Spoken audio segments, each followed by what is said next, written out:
we've always implored you on here. Anytime there's a report, always take it with a grain of salt, as well as try to reverse engineer. Go full Cicero on the bit. Quay Bono, who benefits? Because nothing leaks for no reason. Just like, yes, all these NFL insiders are amazing journalists. They have great sources and whatever, but there is always a reason. There's always a hidden agenda behind every piece of information that gets shipped out, right?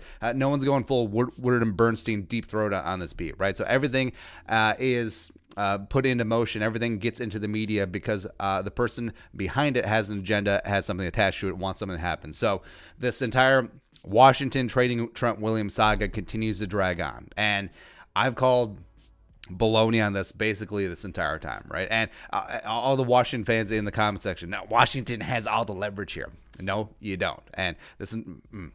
So let's get into it. So again, Washington effed up. Background on this. They should have traded him at the trade deadline last year. Probably could have got a first round pick for him at that time, but they're like, no, Bruce Allen of Washington, we're going to play hardball with him. You have a player that's still elite, but also he's a very principled dude. He's also very hard-headed, and he's taking care of his money. I mean, he sat out nearly a full year just to tell you to go F yourself. So Trent Williams not only has F me money, he has also got F you money. And that's a lot of Fs going for the cash, right? So it wouldn't shock me at all that if Washington doesn't deal him this time around either, he does it again.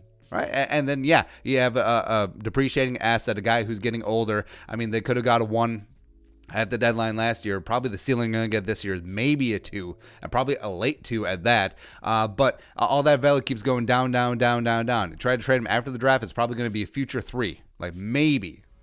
So the fact that Washington is just being so bullheaded is just like, oh, we have all the leverage here. We will decide that you play here or you won't play here. Okay, well, that leverage keeps going down. That it had one to begin with, and that trade compensation keeps going down.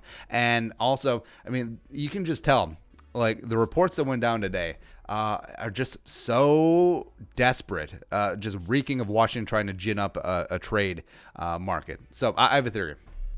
I like this one because it's mine. I think that the Vikings are the only real team on the table that is interested in trading for Trent Williams. Where the Browns and the Jets may have a little bit of passing interest, throw the Chargers in there as well. They're sort of like, if it happens, it happens, whatever.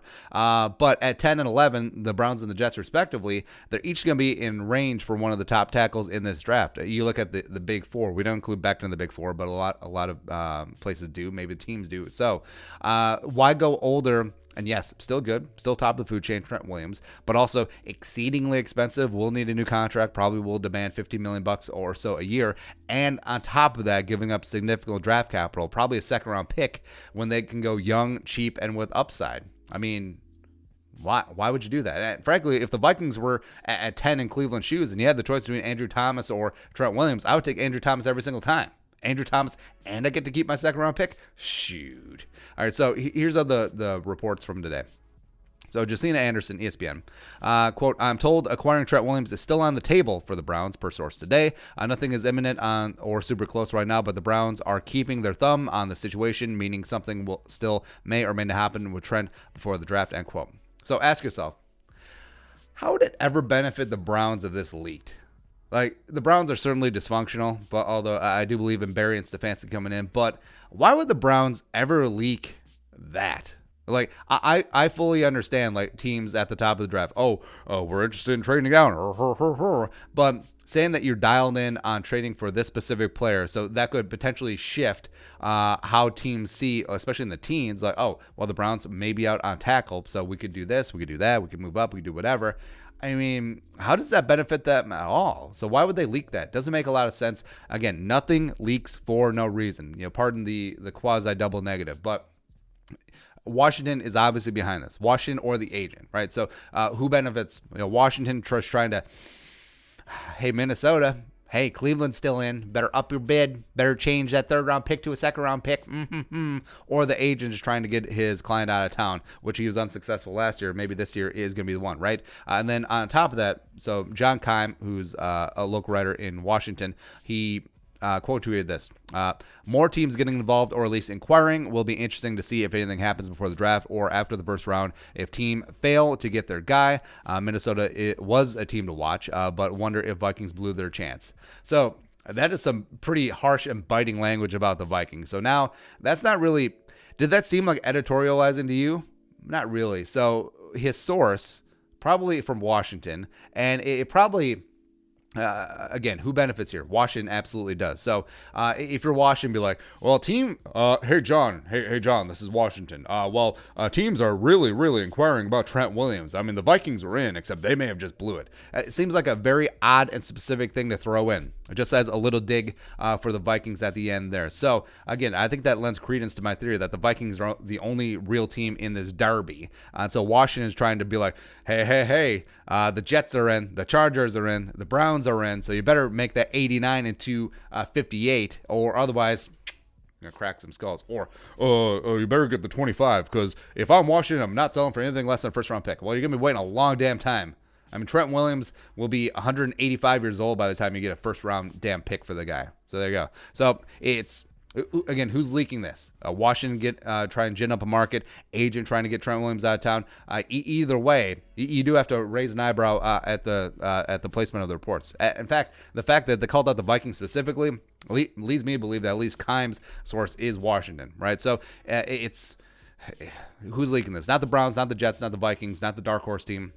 It's not the team that's actually interested in trading for Trent Williams. They're trying to, let's leak this out so that, that we have to outbid against ourselves. Now, get out of here. So when the Browns take Wills at 10 and then the Jets take Becton at 11, Washington is effed. They're absolutely torpedoed. Like, I would love Trent Williams, but I refuse to overpay in trade compensation. Like, honestly, right now, I'd be like, hey, Washington, 89 right now before the draft, take it or leave it. That is it. And we're not going to play your stupid game through Josina Anderson, through John Keim. We're not going to negotiate through the media. We're not going to get the, sources say that there's a lot of teams interested. Teams interested in giving up a first for Trent Williams now. No, get out of here. And by the way, after the Jets and Cleveland take their tackles, that pick goes to 105.